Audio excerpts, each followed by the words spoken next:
नमस्कार, मैं अशोक कुमार पांडे और स्वागत है आपका द क्रेडिबल न्यूज पर। जंग तो हो रही है, ईरान, अमेरिका, इजराइल के बीच फंसे हुए हैं, बीच में गल्फ स्टेट्स और बाकी सारा कुछ। लेकिन एक और लड़ाई चल रही है परसेप्शन की, इंडिया और पाकिस्तान के बीच में। दरअसल इंडिया और पाकिस्तान के बीच में कितनी दोस्ती है, कितनी दुश्मनी है, मैं इंसानों की और आम लोगों की बात नहीं कर रहा, पॉलिटिकल लीडर्स की बात कर रहा हूं। और खास तौर पर नरेंद्र मोदी सत्ता में आने के बाद पहले तो गए शरीफ के यहां, गए बर्थडे केक काटा, वहां पर उनकी मां के लिए शाल लेकर गए, सब ठीक ठाक था। लेकिन उसके बाद से उनकी पॉलिटिक्स पाकिस्तान विरोध पर ही चल रही है। बिना पाकिस्तान, बिना घुसपैठिए, बिना बांग्लादेश के उनका काम नहीं चलता, सारी राजनीति उस पर ही चलती है। अब ये ईरान वार में पाकिस्तान को जिस तरह से इंपॉर्टेंस मिला है, क्या ऐसा हो रहा है कि भारत धीरे धीरे इंटरनेशनल पॉलिटिक्स में, इंटरनेशनल डिप्लोमेसी में पाकिस्तान से पिछड़ गया है? नरेंद्र मोदी जो विश्व गुरु होने का दावा करते थे, उनके मिनिस्टर्स कहा करते थे, अमित शाह ने कहा है कई बार कि बिना नरेंद्र मोदी से पूछे हुए दुनिया का कोई फैसला नहीं होता है। उनके टाइम में देखा यह जा रहा है कि इस समय दुनिया का सबसे बड़ा फैसला यानी ईरान अमेरिका सीज फायर के मामले में भारत कहीं है ही नहीं, नरेंद्र मोदी कहीं है ही नहीं। दुनिया के नेता सीज फायर पर बात कर रहे हैं, दुनिया के नेता अपनी बात रख रहे हैं, नरेंद्र मोदी अक्सर खामोश रहते हैं, कोई बयान नहीं आता है। सीज फायर हो तो बहुत अच्छा है, हिंदुस्तान सीज फायर चाहता है, यह कोई बयान नहीं हुआ। पॉलिटिकल अपने काम में लगे हुए हैं, बंगाल में प्रचार कर रहे हैं, तमिलनाडु में प्रचार कर रहे हैं, पॉलिटिकल बयान दे रहे हैं, संसद के अंदर भाषण दे रहे हैं, लेकिन इंटरनेशनल पॉलिटिक्स में नरेंद्र मोदी कहीं नहीं है। और अगर पाकिस्तान को देखें तो वो इंटरनेशनल पॉलिटिक्स में लगातार इंपॉर्टेंट होता जा रहा है। जब मैं आपसे यहां बात कर रहा हूं, उसी समय एक बेहद इंपॉर्टेंट मीटिंग चल रही है जिसमें पाकिस्तान, इजिप्ट, सऊदी अरबिया और टर्की शामिल हैं। और कहा यह जा रहा है कि ये चारों देश मिलकर एक सिक्योरिटी अरेंजमेंट कर रहे हैं जो नाटो जैसा होगा, जिसमें बाद में कुछ और अरब और मुस्लिम मुल्क शामिल हो सकते हैं। जिस समय मैं आपसे बात कर रहा हूं, थोड़ी देर पहले ट्रंप एक तारीफ भरा ट्वीट कर चुके हैं, या जो ट्रूथ सोशल वो करते हैं वो कर चुके हैं पाकिस्तान के लिए। पाकिस्तान के प्रधानमंत्री शहबाज शरीफ और पाकिस्तान के आर्मी चीफ आसिम मुनीर की तारीफ करते हुए उन्होंने जो लिखा उसको कोट करके शहबाज शरीफ ने शुक्रिया कहा। और सिर्फ इतना नहीं, यूएई ने जब यह प्रेशर बनाया कि हमारा लोन वापस करो, तो सऊदी अरबिया तुरंत खड़ा हो गया कि हम उस लोन को वापस कर देंगे, उतना पैसा हम दे देंगे पाकिस्तान को। और इसके भी आगे सुनिए, अभी जब मैं आपसे बात कर रहा हूं तो खबर यह आ रही है कि आईएमएफ ने 1.2 बिलियन डॉलर्स का एक और लोन मंजूर कर दिया है पाकिस्तान के लिए। पाकिस्तान सेंटर में है इस समय, डिप्लोमेसी के सेंटर में है। इस्लामाबाद में एक राउंड की बातचीत हो चुकी है और दूसरे राउंड की बातचीत हो सकता है सोमवार मंगलवार को हो, जिसमें डोनाल्ड ट्रंप खुद भी आए हों। पाकिस्तान के प्रधानमंत्री, राष्ट्रपति अरब मुल्कों, ईरान, अमेरिका लगातार चक्कर लगा रहे हैं। और इस समय दुनिया की कोई ऐसी न्यूज एजेंसी नहीं है जहां पाकिस्तान को कवर नहीं किया जा रहा है।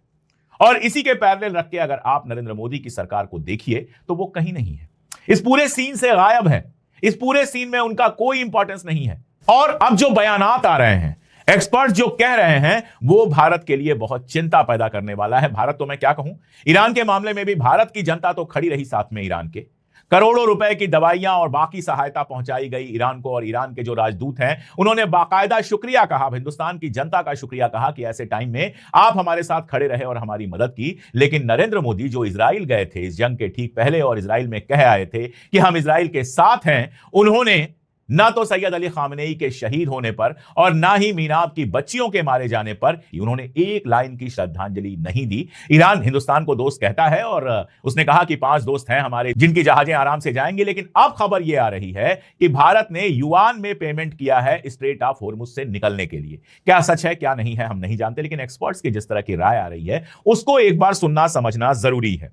अमेरिका के पूर्व राजनयिक हैं रहम इमैनुअल, उनका एक बयान आया और उस बयान में वो क्या कहते हैं, वो कहते हैं कि यूएसए के 4 राष्ट्रपतियों ने, 4 प्रेसिडेंट्स ने हिंदुस्तान के साथ अच्छा रिश्ता बनाने, हिंदुस्तान को अपने करीब लाने की कोशिश की। लेकिन ट्रंप के टाइम में ये सब कुछ पलट गया। वही ट्रंप जिसको नरेंद्र मोदी हमेशा माई फ्रेंड डोनाल्ड ट्रंप कहते हैं। मैं आपको यह भी बता दूं कि अभी 2 दिन 3 दिन पहले उन्होंने बाकायदा ट्विटर पर लिखा कि 40 मिनट डोनाल्ड ट्रंप से बात हुई और ये कहा और वो कहा। लेकिन व्हाइट हाउस ने जो अपना रोजनामचा छापा उसमें इस बातचीत का जिक्र भी नहीं था। और उसके तुरंत बाद आपने देखा था प्रतिबंध जो थे वो लागू नहीं रहेंगे, ये खबर आई। हालांकि अब यह खबर आ गई है कि रशिया से तेल खरीदने की छूट इंडिया को मिल गई है। यह अपने आप में शर्मनाक है कि हिंदुस्तान को रशिया से, जो उसका पुराना दोस्त और पार्टनर रहा है, उससे तेल खरीदने के लिए अमेरिका से इजाजत लेनी पड़ रही है। लेकिन लौटते हैं इमैनुअल ने जो कहा उस पर। उसने कहा कि लेकिन ट्रंप के जमाने में हमने हिंदुस्तान को छोड़ दिया है और अब पाकिस्तान हमारा ज्यादा करीबी दोस्त है, या यूं कहें कि पाकिस्तान के लिए हमने हिंदुस्तान को छोड़ दिया है।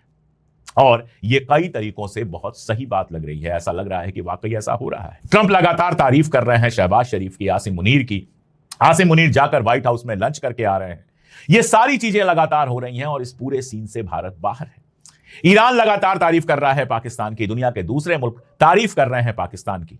अब आप अगर 10 साल पहले का सिनेरियो देखें, मनमोहन सिंह जिस समय प्रधानमंत्री हुआ करते थे, बड़े बड़े दावे तो वो नहीं करते थे, लेकिन वो दौर ऐसा था कि पाकिस्तान को लगातार एक कोने में ढकेल दिया गया था। इंटरनेशनल जो बिरादरी है उसमें पाकिस्तान लगभग अलग थलग पड़ गया था और हिंदुस्तान अरब मुल्कों के साथ भी अच्छे रिलेशन में था, अमेरिका के साथ भी अच्छे रिलेशन में था। और यहां तक कहा गया था, मतलब वहां के राष्ट्रपति ओबामा ने कहा था कि जब मनमोहन सिंह जी बोलते हैं तो सारी दुनिया सुनती है। यह कंडीशन अमेरिका के साथ रिश्ते की थी, रशिया के साथ हमारे रिश्ते अच्छे थे, चाइना के साथ भी कोई विवाद नहीं चल रहा था और पाकिस्तान लगातार अकेला पड़ रहा था। इन 10 सालों में हुआ यह कि आप अकेले पड़ते जा रहे हैं, आप एक बड़े देश हैं, बड़ा बाजार हैं, इसलिए लोग इज्जत से बात करेंगे ही, लेकिन जहां इंटरनेशनल मुद्दे आ रहे हैं वहां आपको कोई पूछ नहीं रहा है। आप खुद को विश्व गुरु कहते हैं, लेकिन वैश्विक मामलों में आपकी कोई दखल अंदाजी दिख नहीं रही है। अब हालत यह है कि स्ट्रेट ऑफ हॉर्मुज खुलवाने के लिए ब्रिटेन जो 40 देशों की 30 देशों की मीटिंग बुलवा रहा है, उसमें कहा जा रहा है कि हिंदुस्तान भी जाएगा। अगर जाता है तो यह बहुत बड़ी गलती होगी। जब ईरान के साथ आपके रिश्ते अच्छे हैं, सबके बावजूद ईरान ने रिश्ते अच्छे बना के रखे हैं और आपकी जहाजें जाते रहने का वादा किया है, तो यूरोपीय कंट्रीज के चक्कर में पड़ के अपनी ये पोजीशन खराब करने का कोई मान ही नहीं है। लेकिन क्या करते हैं नरेंद्र मोदी और उनके विदेश मंत्री जयशंकर, ये तो आगे ही देखा जाएगा। कहा यह जा रहा है कि जो फैसला लिया गया ऑपरेशन सिंदूर का, घर में घुस के मारने का जो फैसला लिया गया, उसने सारा सीन पूरी तरह से बदल दिया। स्क्रॉल पर क्रिस्टीन फेयर का, पॉलिटिकल एनालिस्ट है अमेरिका के और पाकिस्तान के एक्सपर्ट है, उनका एक इंटरव्यू है और कहा यह गया कि ऑपरेशन सिंदूर का जो फैसला लिया गया, उस फैसले के चलते पहले तो अमेरिका में नाराजगी हुई क्योंकि आपको एग्रेसर के तौर पर देखा गया, आपने पहला हमला किया और उसके बावजूद 3-4 दिन जो लड़ाई चली उसमें कोई डोमिनेटिंग आप माहौल नहीं बना पाए। आपकी जहाजें गिरी, अब ये सारी दुनिया के सामने है, पाकिस्तान की भी जहाजें गिरी, लेकिन परसेप्शन की लड़ाई में आप हार गए। पाकिस्तान दुनिया को यह मनवाने में कामयाब हो गया कि उसने आपकी जहाजें गिरा दी। आप दुनिया को नहीं बता पाए कि आपने पाकिस्तान की जहाजें गिराई। उसके बाद ट्रंप के कहने पर आपने सीज फायर कर लिया, लेकिन आप यह मानने को तैयार नहीं थे कि ट्रंप के कहने पर सीज फायर किया है। पाकिस्तान दोनों हाथों से इस मौके को लेता है और पाकिस्तान लगातार ट्रंप के बारे में जानता है कि ट्रंप चापलूसी पसंद है, तो लगातार ट्रंप की चापलूसी करता है कि हां हुजूर, आपके कहने पर यह जंग रुकी है। हिंदुस्तान इस बात को मानता नहीं है। मोदी फिर एक लंबी चुप्पी बनाते हैं। ट्रंप 40-50 बार दोहराता है इस बात को कि मैंने वो जंग रुकवा दी और उससे ट्रंप की नजर में आसिम मुनीर की इज्जत बहुत बढ़ जाती है। आसिम मुनीर को बुलाया जाता है और आप देख रहे हैं कि इस पूरे ईरान जंग के मामले में अमेरिका पूरी तरह से पाकिस्तान के ऊपर डिपेंडेंट होता चला गया है। पाकिस्तान यह तय कर रहा है कि यहां से बात वहां जाए, वहां से बात यहां जाए, लेकिन यहां एक पेच है जो पाकिस्तान को भी समझना पड़ेगा। पाकिस्तान डील मेकर हो सकता है, लेकिन डिसीजन मेकर नहीं हो सकता है। ना तो ईरानी पाकिस्तान के लिए हुए डिसीजन को यस करेंगे और ना ही इस पूरी डील में अमेरिका की तरफ से पाकिस्तान कुछ बोल सकता है। वो सिर्फ एक डील मेकर है जो एक स्पेस अवेलेबल करा रहा है और ये डील मेकिंग का काम पहले ओमान कर चुका है, उसके पहले कतर कई बार कर चुका है। और जब डील मेकिंग फेल होती है तो क्या झेलना पड़ता है इन दोनों कंट्रीज को पता है। मैं बहुत लंबा बोल सकता हूं, लेकिन पाकिस्तान को बहुत सावधान रहना चाहिए और उसको याद करनी चाहिए वो फेमस लाइन जिसमें अमेरिका के ही एक बहुत सीनियर पॉलिटिशियन ने यह बात कही थी कि अमेरिका की दुश्मनी तो खतरनाक है, लेकिन अमेरिका की दोस्ती उससे ज्यादा खतरनाक है। तो अगर यह बातचीत सक्सेसफुल होती है, अगर ऐसी फोटो आती है कि शहबाज शरीफ बीच में है, एक तरफ ट्रंप है और एक तरफ पेजेशकियां हैं और सब मुस्कुरा रहे हैं, हाथ मिला रहे हैं, तो पाकिस्तान की इमेज गजब बढ़ेगी, उसके पास पैसा भी आएगा और बहुत कुछ होगा। लेकिन अगर इसके उलट ये टूटती है बातचीत और ईरान के ऊपर हमला हो जाता है, जैसा कि दोहा बातचीत के बाद और जिनेवा बातचीत के बाद हुआ, और ये लड़ाई दोबारा शुरू हो जाती है, तो पाकिस्तान के लिए हालात बहुत खराब हो सकते हैं। लेकिन फिलहाल तो यह कंडीशन है कि डिप्लोमेसी के मामले में नरेंद्र मोदी को आसिम मुनीर ने या पाकिस्तान ने पीछे छोड़ दिया है। ये एक ऐसी बात है जिसको एक बार बैठकर नरेंद्र मोदी को सोचना चाहिए कि ऐसे हालात कैसे बन गए कि रशिया से भी आपकी वैसी दोस्ती नहीं रही, चाइना से भी दोस्ती नहीं रही, श्रीलंका से भी वैसी दोस्ती नहीं रही, ईरान से भी वैसी दोस्ती नहीं रही, अरब मुल्कों से भी ऐसी दोस्ती नहीं रही। सऊदी अरबिया पाकिस्तान के साथ जाकर डील करके आता है और अमेरिका जिसके चक्कर में सब आपने किया, उससे भी वैसी मोहब्बत आपको नहीं मिल रही, सिर्फ और सिर्फ इसलिए कि इजराइल के आप करीब रहना